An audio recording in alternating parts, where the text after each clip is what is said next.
Alright, so I've been getting a lot of requests on how I did this, and it's basic. It really is, I suppose. As you can see here, I have a bunch of elements. All these elements come from different lenses, 28 millimeters, telephotos, zoom lenses. Doesn't really matter. As long as it's got elements, it's got glass. Usable glass. This is a prototype so far. This thing might actually be really fast, I don't know. Got my cat talking to me here.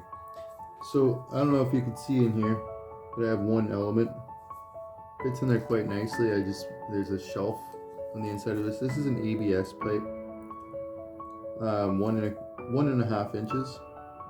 And it's the threaded part, which happens to fit the M42 thread quite perfectly with just a bit of, where do I got here? The electrical tape. So I put a dab of glue on the inside just to set it down, make sure it's flat up against that pipe. And then what this is another M42 adapter. This is basically just to get this to sit in here nice and perfect. And this is all measured out, by the way. I want to point that out. I had to raise this front element just a bit to get proper distancing. And I'll show you how I do that in a minute. So I have some pre-laced tape here, pre-cut tape. And you can just mildly secure that. This is not a permanent measure, merely temporary for now. As you can see, it's fairly ugly, but it'll do the trick. So, you got the first set of your lens here. You go ahead and take your lens cloth and kind of give a nice little wipe. Doesn't really matter.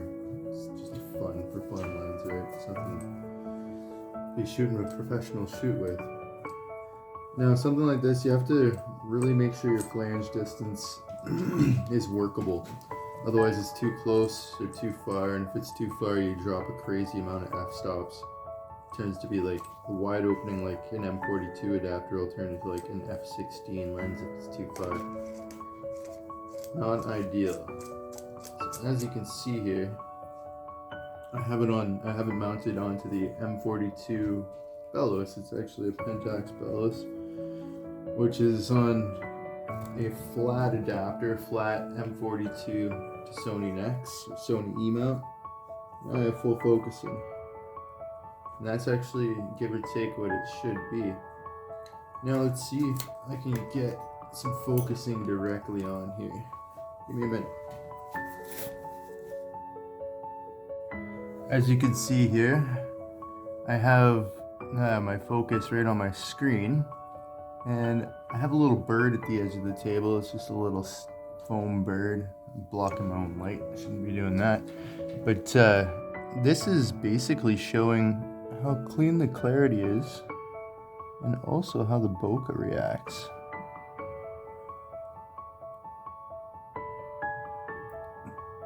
It's actually quite nice.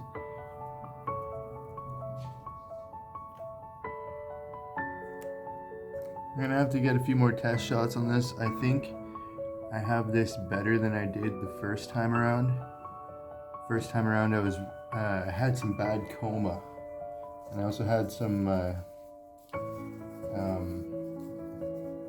god, it's snowing outside. That caught me off guard. Sorry guys. Anyways, so it's snowing outside. I might actually take this out to see what it does.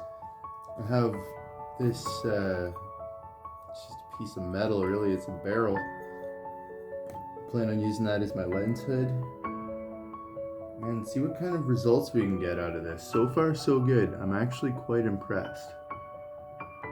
It's not tack sharp, but I don't think I should expect anything to be tack sharp that I just put together. I don't know, I hope this helps people. Like, if you take a look at your lens, you'll be able to notice that at a distance from your eye, hold it up away from your eye there, you'll notice that the image is flipped upside down.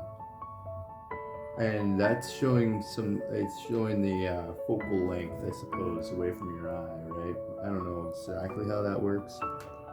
I'm just really experimenting, but I've noticed that some lenses will never produce an upside down image no matter how far away they are.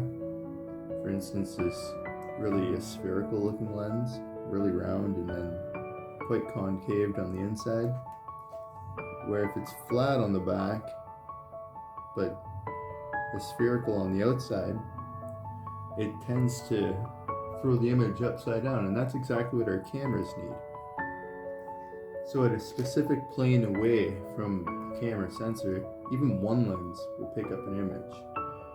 It won't be very sharp, and it'll have some really bad, the Petzval effect, as they say, the Jean Petzval effect, where it has a sharp center, but everything else, and it's got a really swirly, out of focus, blown out of focus corners, you know. But yeah, I'm trying to think of anything else that I should cover on this before I shut down the camera. Basically, I have two optics in this one. I had three. I had this piece in there too, but this piece seems to have only made things worse. So I'm leaving it out, and I'm back down to two. And I'm actually gonna try a wide angle lens next. You know what I mean? You can wide angle almost anything. I don't know which one of these is my damn movie camera, but yeah, phones with 4 cameras on them. Can't figure out which lens you're using. Anyways, so I hope you enjoyed this quick little video. I know it's not extremely informative, and it's basically just how I did it. But yeah, I guess that's all you really need is how I did it. Leave a message, comment, like and subscribe, and I'll be putting out more videos like this. I definitely have a lot more things to talk about. It's just this one I wanted to keep in particular about how I made this lens, because a bunch of people were asking. I think it was it's due that I put something else out. Anyways, peace and love, everybody. Happy shooting.